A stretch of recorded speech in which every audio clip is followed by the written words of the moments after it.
반갑습니다. 옹그로입니다. 제가 영상 2편을 올렸었는데 처음에는 의원면직 후기였고 두 번째는 6개월 후에 어떻게 먹고 사는지에 대한 이야기였어요. 내가 왜 진짜 그만두었을까에 대한 진지한 생각을 좀 정리할 필요가 있겠다 싶어서 영상을 찍게 되었습니다. 교대도 재수해서 들어갔고 임용시험도 3번이나 떨어졌거든요. 그래도 끝까지 도전해서 나름 상위권으로 붙었습니다. 12년 경력을 채운 이 시점에서 왜 제가 그만두었는지 오늘 그 이야기를 해드릴까 합니다. 퇴사를 해야겠다고 마음먹은 거는 23년도 7월이었어요. 그때는 제 둘째 아들이 태어난 시점이기도 하고 2주 뒤에 저희 아버지가 돌아간 시점이기도 합니다. 삶의 터닝 포인트죠. 이렇게 한 인생의 탄생과 죽음의 스펙트럼에서 그 사이에 있는 저를 돌아보게 되더라고요. 그래서 저는 고민을 많이 했어요. 어떻게 하면 부끄럽지 않는 아버지가 될 수 있을까? 저는 그 시기를 계기로 스스로 질문을 하기 시작했고 거기에 대한 답을 찾기 위해서 평소에 잘 읽지도 않는 책을 많이 찾아서 읽게 됩니다. 그러면서 내린 결론은 내가 주도권을 가지고 내 일을 해야겠다. 내가 조직을 만들고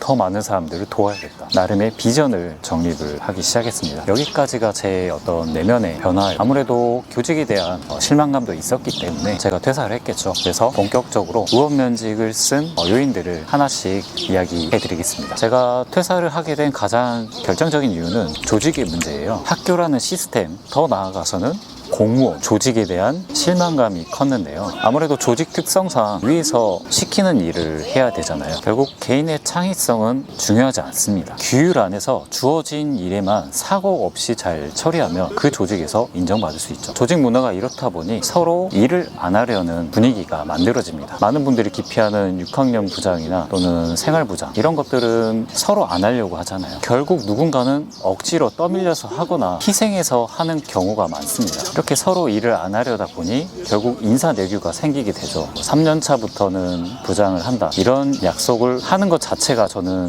이게 맞나 싶었습니다. 물론 이 부분은 선생님들의 잘못이라고 생각되진 않아요. 저 또한 이 조직 안에서 어떻게 하면 좀 덜 일할 수 있을까 그런 고민들을 했거든요. 하지만 후배가 억지로 부장이 되는 그런 상황을 눈으로 보기 힘들었기 때문에 항상 제가 나서서 하려고 했던 것 같습니다. 참 좀 씁쓸하긴 해요. 이런 분위기가 형성되다 보니 저도 어느 순간 일을 안 하려고 하게 되더라고요. 누가 떠밀려서 하고 싶겠어요. 두 번째 이유는 승진입니다. 저도 부장교사를 하면서 좀 깨달은 게 있어요. 후배들을 이끌고 하는 위치가 보람도 있었고 또 내가 구성원에서 뭔가를 좀 하고 있구나 이런 느낌이 들었거든요. 그래서 승진을 어느 정도 생각을 하고 있었습니다. 근데 지금 관리자분들을 보면 정말 10년 전과는 너무나 달라요. 민주적으로 다 해결을 하다 보니 선생님들의 눈치도 봐야 되고 또 학부모 민원도 다 상대해야 되고 심지어 문제 학생도 따로 교무실에 불러서 전담 마크를 해야 됩니다. 이렇게 교감, 교장 선생님의 모습을 보니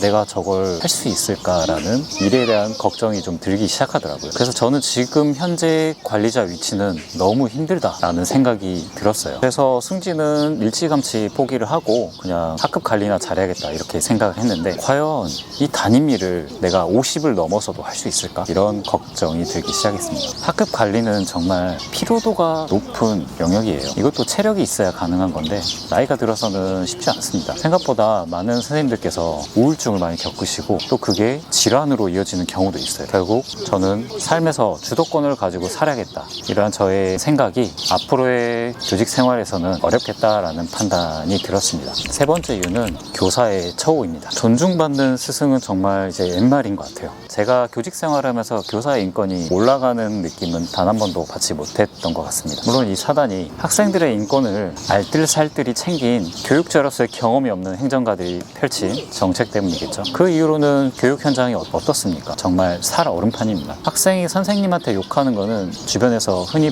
볼 수 있고요. 저 또한 욕을 실제로 학생에게 듣기도 했고 인권 침해까지 당한 적도 있었습니다. 심지어 학생이 교사를 폭행하는 일도 비일비재하죠. 학생이라도 괜찮으면 좋은데 학부모 민원은 상상 초월입니다. 서희초 교사분의 이번에 안타까운 사건은 우연이 아니에요. 이미 교육 현장에서는 있었던 일들이고 그것을 교사분들이 가슴속에 삭히며 버텨온 거죠. 지금도 전국의 선생님들은 각종 학부모 민원 때문에 많은 고통을 겪고 계십니다. 이런 사회에서 교사를 존중하는 풍토가 더 좋아질까요? 저는 절대 그렇지 않다고 생각합니다. 더했으면 더했지 나아질 거라고 보진 않습니다. 또 교사의 처우가 안 좋다고 생각되는 점이 바로 저는 월급이라고 생각합니다. 아마 선생님분들 중에서 지금 받는 월급에 만족을 하고 계시는 분들은 많이 없을 거라고 생각합니다. 자산 가치는 끊임없이 상승하는데 교사 월급, 공무원 월급은 거기에 미치지 못하는 상승률을 보이고 있죠. 이렇게 말씀하시는 분들도 많으세요. 교사 방학도 있고 그 정도면 월급 많이 받는 거다. 그렇게 생각하시는 분들은 저와 생각이 다르기 때문에 그냥 이 영상을 나가주시면 되겠습니다. 저는 뭐든지 사람을 이해하려면,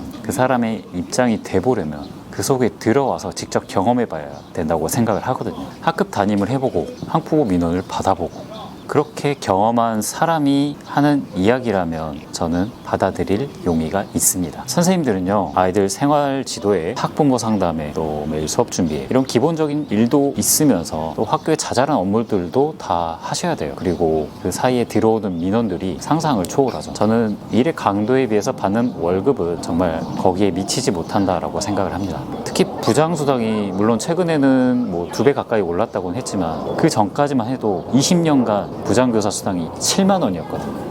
그런데 또 제 선배들은 그 7만 원을 가지고 밥을 사셨습니다. 훨씬 더 일을 많이 하셨는데도. 저는 부장교사 수당 또는 담임 수당, 그리고 학교에서 힘든 일을 맡으신 분들은 더 월급을 줘야 된다고 생각을 합니다. 그런데 공무원 시스템상 그런 제도를 설정하기가 어렵죠. 저는 그 부분이 불만이었고 저는 더 많은 돈을 벌고 싶었습니다. 또 여기저기서 실망스러운 정책들이 막 발표되기 시작합니다. 늘봄 교실부터 또 최근에 강원도 체험학습 사건까지 교사를 실망시키는 사건들이 계속 벌어지고 있거든요. 특히 체험학습 실형 선고건은 정말 저는 충격을 받았습니다. 그러면 체험학습 안 가는 게 맞아요. 왜 그걸 교사한테 책임을 떠넘깁니까? 정책가 분들이 한번 아이들 데리고 체험학습 한번 갔다 와보세요. 법조계 분들, 판사분들 한번 20명 이상의 아이들을 인솔해 보세요. 직접 한번 해보세요. 그런 판결이 나온다는 것 자체가 저는 상식에서 벗어난 수준이라고 생각합니다. 이렇게 나라가 교사를 인정하기는커녕 무시를 하고 있으니 저는 교사에 대한 처우가 나아질 거라고 생각이 전혀 들지가 않습니다. 그렇게 해서 저는 퇴사를 결심하게 되었고요. 물론 이 후기를 보신 분들은 아시겠지만 굉장히 좀 떨렸습니다.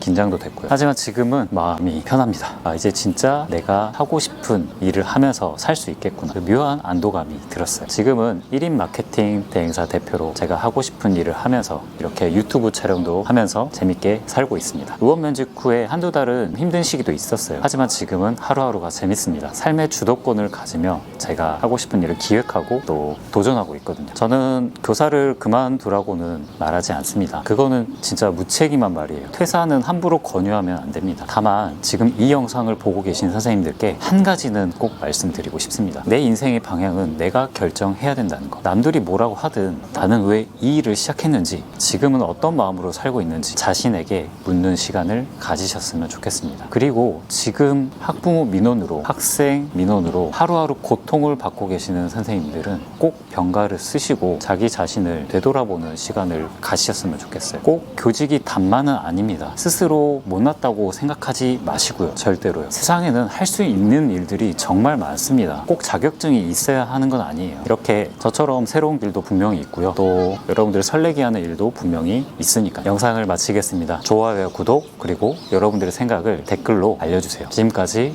웅드로였습니다.